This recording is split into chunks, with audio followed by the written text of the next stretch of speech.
Good evening and welcome to Sunset News on this Tuesday evening. And as we say here, when the sun sets, it's time for your top stories. As always, we bring you the latest news stories, economic news, weather, sports, and so much more. I am Glenora Shipura. Starting us off in the news tonight, NamPower welcomed the arrival of its first shipment of batteries and power conversion system containers for the 51 megawatts/51 megawatt hour Omburu Battery Energy Storage System BESS project. Now, the Omburu BESS project is being implemented at the Omburu substation near Omaruru and will enable NamPower to cost-effectively manage the energy demand and supply by performing energy arbitrage and displacing expensive emergency energy. It will also provide various grid stability services, enabling the grid to integrate additional intermittent renewable energy generation capacities whilst ensuring the security of supply. The project is currently in the design and construction phase, with the commercial operation date planned for Q2 of 2026. Eliphas Lilende, NamPower engineer for generation projects, shares more. Have a look. Of 9 PCS containers and 36 battery containers. NamPower is really just hereby announcing that to the entire Namibian nation and all its esteemed stakeholders in this pioneering project that the first shipment of the Omburu BESS project, which is a pioneering project in energy storage in Namibia, has arrived, and would really just like all to rejoice the moment. I thank you. The Omburu BESS project is Namibia's first utility battery project. It's a pioneer in the energy storage. It is designed for 51 megawatt hour. That means 1 hour storage of battery. Okay. For this first shipment, today really marks the auspicious moment where we are welcoming and accepting the arrival of the first shipment. The first shipment is made up of 8 power conversion system units. And then we are then expecting 1 more power conversion system unit and 36 battery containers, which makes up a total of 9 PCS containers and 36 battery containers. NamPower is really just hereby announcing that to the entire Namibian nation and all its esteemed stakeholders in this pioneering project that the first shipment of the Omburu BESS project, which is a pioneering project in energy storage in Namibia, has arrived, and would really just like all to rejoice the moment. I thank you.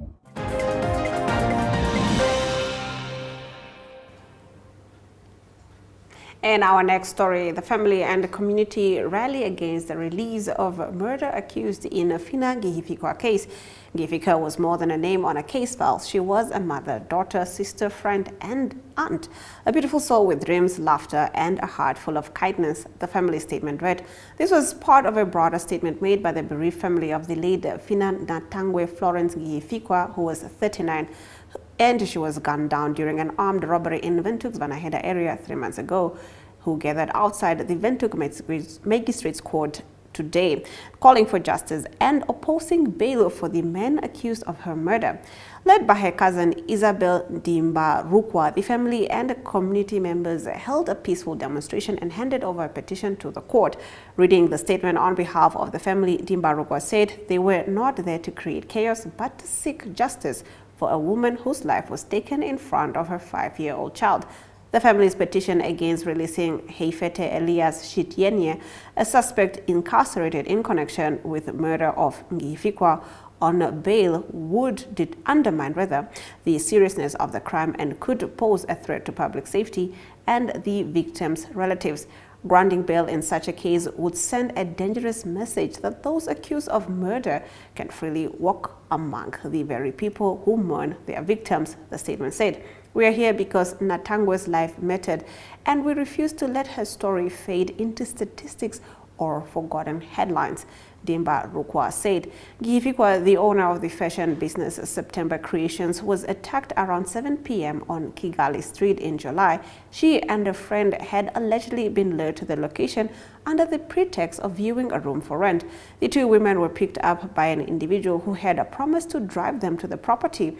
Once inside the vehicle, the suspect reportedly held them at gunpoint and robbed them of their mobile phones. During the ordeal, Ngifika was shot. She was rushed to the Cathedral Health Center, formerly known as the Black Chain Clinic, but was declared dead upon arrival. It is alleged that the shooting occurred in the presence of Ngifiko's 5-year-old child. Chitieni, along with 4 other reportedly habitual offenders, was arrested nearly a week after Ngifiko's murder in connection with the crime. Here are scenes from earlier on where the cousin made a plea. Let's have a look. No bail! No bail! No bail! No bail! No bail! No bail! No bail! Good morning, everyone. We stand here today, not in anger, but in unity, not to create chaos, but to seek justice. We gather in peace outside this court to speak for a voice that was silenced, the voice of Phina Natangwe Florence Ngifikwa. Natangwe was more than a name on a case file. She was a mother, a daughter, a sister, a friend, an auntie, a beautiful soul with dreams, laughter, and a heart full of kindness. Her life was taken in front of her child, a young boy at the age of 5 years, who joined the orphanage club. She brought joy to those who knew her, strength to those who needed her, and love to everyone around her. Her life was taken, not by chance, not by illness, but by cruelty. A bright future was stolen, and a family was left with no words, with pain no words can describe. Today, we stand not just for her memory, but for what she deserved, justice. We are here because justice delayed is justice denied.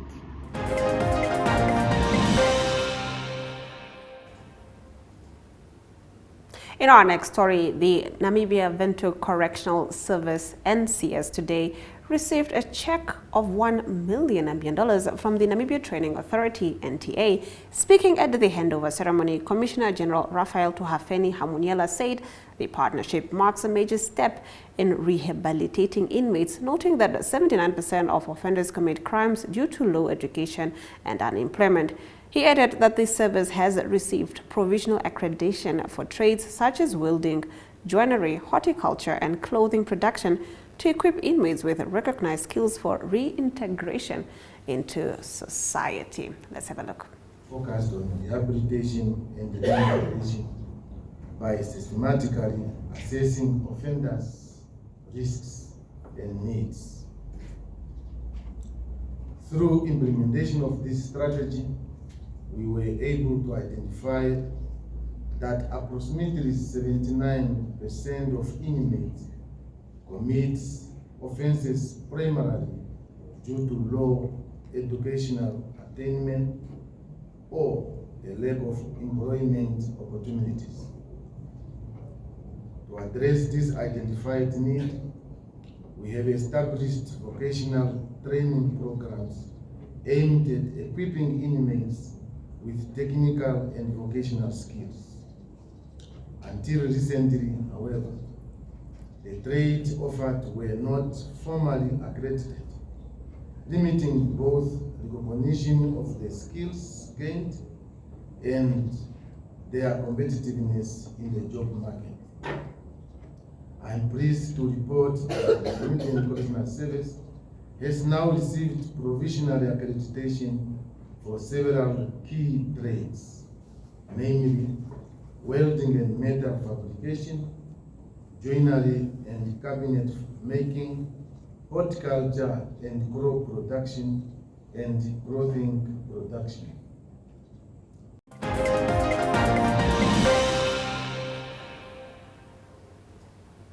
In our next story, during the Parliamentary Standing Committee on Education, Youth, Civic Relations and Community Development's visit to Kavango East yesterday, Network Media Hub spoke to the region's education inspector, Ponantios Kumunima, who said the ministry is often hesitant to invest in permanent infrastructure in areas with low learner numbers. He added that frequent learners' migration driven by parents moving in search of better economic opportunities make it difficult to plan sustainably, often leaving schools under-resourced and struggling to maintain consistent enrollment levels. Have a look.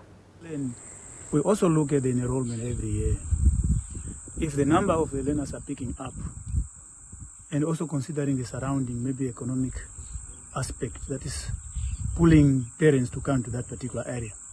Like as we said, Pikinini, because parents engage into selling thatch grasses.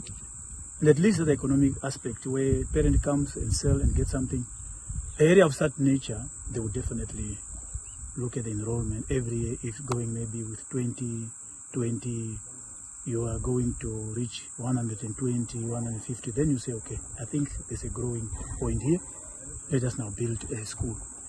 But yeah, we are very skeptical just to build a permanent structure anyway, because you find in certain areas, certain set up in my circuit, whereby a permanent structure was built, but because the parents have moved or the community have moved, now the school becomes white elephant, or the building becomes white elephant. There are plenty of those communities who have moved, maybe to go to town looking for economic purposes, economic benefit. But at the end of the day, the whole community have moved. And you know, in the past, at least there was some rain. People were much into cultivating.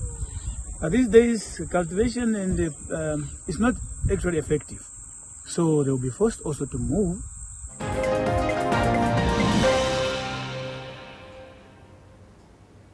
That wraps up our top stories. On the other side of these, we will be taking a look at what's headlining our community talk. But first, a quick ad break.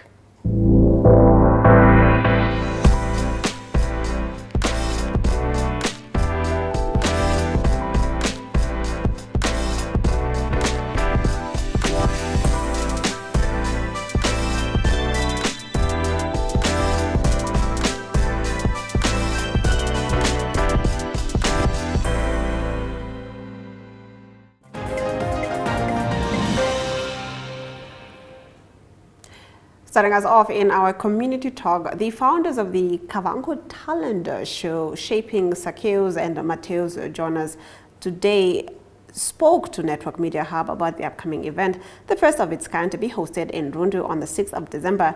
Zacchaeus said the initiative was inspired by the need to create a platform that identifies and promotes local talent, noting that the region has not yet made it a norm to nurture creativity. The duo said the show aims to celebrate youth potential and provide exposure for aspiring artists across the Kavango regions. Have a look. We don't give them the platform, or we don't give them time for them to show their talent, for them to showcase the talent. So that's why I decided that no, let me come up with something which is going to bring the youth together, and also so that they can be able to go out there, so we can know about their talents and all that. So in brief, that is the reason why I decided to bring them up. Okay, Kavango Got Talent is actually it's actually the first. So I actually decided to actually come with it. There's a few also challenges that I came across with when I was planning, because I started planning a little bit late. I actually started planning about it in July, so it was a little bit late that the sponsors are not coming through, because it's a little bit it was a little bit late. So far we do not have any sponsors. So if there is any sponsors out there, you are welcome to come and sponsor us. So it was really very, very difficult, as the sponsors are all just promising that if we have the next one, which is coming also next year, we're also planning to have another one. So that's when they can be able to also come through.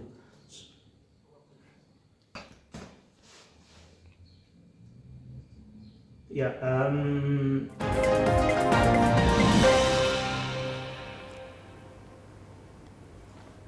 Over to economic news. The Institute for Public Policy and Research, IPPR, has warned that Namibia could lose significant revenue through illicit financial flows, IFF, if strong mechanisms are not put in place. IPPR Director Graham Hopwood, speaking ahead of the midterm budget presentation, urged the Ministry of Finance to outline clear strategies to combat IFFs, especially as Namibia's emerging oil and gas sector could potentially double the nation's GDP. Hopwood stressed that tackling IFFs and tax avoidance is key to improvising domestic revenue collection and ensuring oil income supports national priorities. He emphasized that transparency in the extractive industry is the only way to prevent Namibia from repeating mistakes made by other resource-rich nations. Hopwood endorsed the Extractive Industries Transparency Initiative, EITI, as a vital tool for accountability and called for greater openness around the Welwitschia Sovereign Wealth Fund to protect future national wealth. In our next economic news story, the Ministry of Works and Transport has confirmed that over 1,500 e-hailing operators without the required licenses and documents have been blocked from the Yango system, while 295 applications are still pending and 215 operators are in the process of applying. This comes after Minister Veiko Nekundi gave all e-hailing operators a deadline of the 30th of September to ensure they acquire the necessary permits to transport passengers. Chief Administrator Officer in the Ministry, Alexia Kashiwangwa, said the Ministry is currently verifying these numbers in consultation with Yango to ensure all operators fully comply with the law. Have a look. In terms of their operators, to see whether they're in compliance, and few of the applications have been submitted with the Roads Authority, being the Secretariat to the Road Transportation Board, and applications were notified, those that have received permits, and there are others that are still awaiting. Remember, for you to get a PDP, you also need to get a contact certificate. So there were those that were also outstanding due to the fact that they are waiting for their contact certificates to be allocated before they can go into the process of getting a PDP. So we did verify all of that, and we could also verify that some of the operators are not able to use the system in terms of those that were blocked. However, we did not, initially we could not get into the system, the Yango system itself, because they said there are certain security features that they are still working on. So hence, a detailed report is on its way to the Honorable Minister, and I believe from that report, the Minister will take another decision on what's the way forward. But that's all I can say at this moment.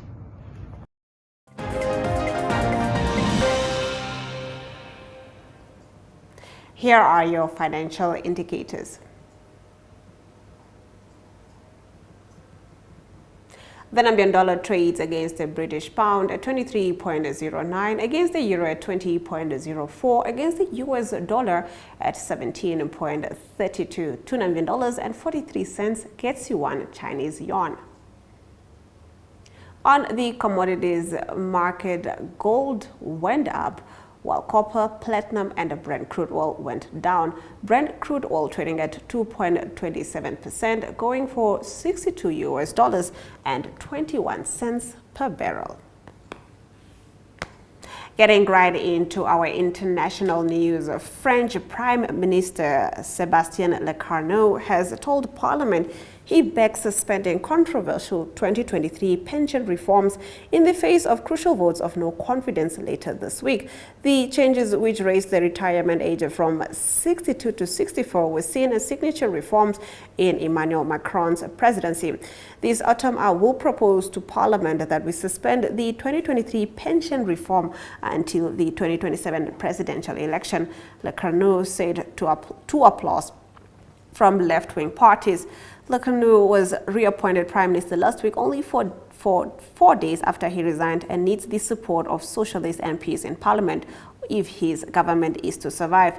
Opposition parties on the far right and far left have called confidence votes, known as censure votes, on the Karno's government for Thursday morning and are demanding parliamentary elections. The socialists said they would be prepared to support the new government, but only if it promises a complete suspension of Macron's pension changes. If he does not explicitly say the words immediate and complete suspension of the pension reform, it will be censure, Socialist MP Laurent Baumel said earlier on French TV. He is holding his destiny in his own hands. He knows what he has to do if he doesn't want to be the prime minister who resigns every week. The reforms were finally pushed through parliament in March 2023, less than a year after Macron was voted in for a second presidential term. We now head over to the weather predictions for tomorrow.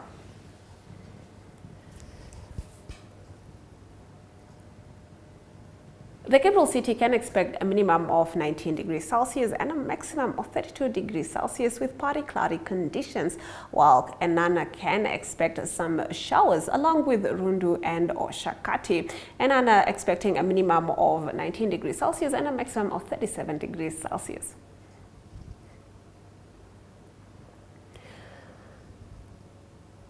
Henties Bay can expect minimum of 13 degrees Celsius and a maximum of 18 degrees Celsius with sunny weather conditions, while Keetmanshoop can expect partly cloudy conditions with a minimum of 15 and a maximum of 29 degrees Celsius. When it comes to the sports news, I only trust one team to keep me updated, and that is Sportsrep. Here they are with the sports news. Good day, everyone. Time for international sports news, and starting off with soccer news first. World Cup qualifying still going on for the 2026 World Cup in America and also in Mexico and in Canada. And the big news is Cape Verde Island. They became the second smallest nation, and that is to qualify for the World Cup in 2026. That's after the Islanders beat Eswatini by 3-0 at home. And so the victory meant that the Blue Sharks, they will qualify in the top position in their group, and they will qualify ahead of a continental heavyweight Cameroon. Previously, Iceland, who played in the 2018 World Cup, they were the smallest nation according to population to qualify ever for a World Cup, and so now it is Cape Verde that joined them as the second smallest nation to be at the World Cup. Other results from the World Cup qualifying is Germany, that is qualifying games in the week. It's Germany that beat Northern Ireland by 1-0. Then also Iceland, they drew 2-2. That was against France at home. And then it was Belgium, a good away win for them. They beat Wales by 4-2. Moving on to cricket news, it's the Women's 50-over World Cup that continues being played in India and Sri Lanka, and a good result, important victory for South Africa. It was a tough one, they had to work hard for that, but South Africa beat Bangladesh by 3 wickets. It was a very competitive game in the end, Bangladesh scoring 232 for the loss of 6 wickets. South Africa replied with 237 for the loss of 7 wickets. So South Africa in trouble at 78 for the loss of 5 wickets, but a good contributions by Chloe Tryon, 62. She was the player of the match. Then also Madazan Cup with 56. And then again it was Nadine de Klerk that scored the winning runs, as she did against India. And she scored 37 runs off just 29 deliveries. She hit a big 6 runs to win the game for the South African Proteas. So South Africa now stay in the top 4 at the moment of the points table out of the 8 teams. And it is the next game is Sri Lanka for them, and that is on Friday. To close off today's international sports news, it's tennis news. The Japan Open that started on the WTA Tour. It is Katie Boultier of Britain that beat Linda Noskova, the number 2 seed, by 7-6 and 6-3. And the number 1 seed in the tournament is Naomi Osaka of Japan. That's international sports news for today. I hope you have a great sport day. We talk international sport news again tomorrow. Goodbye.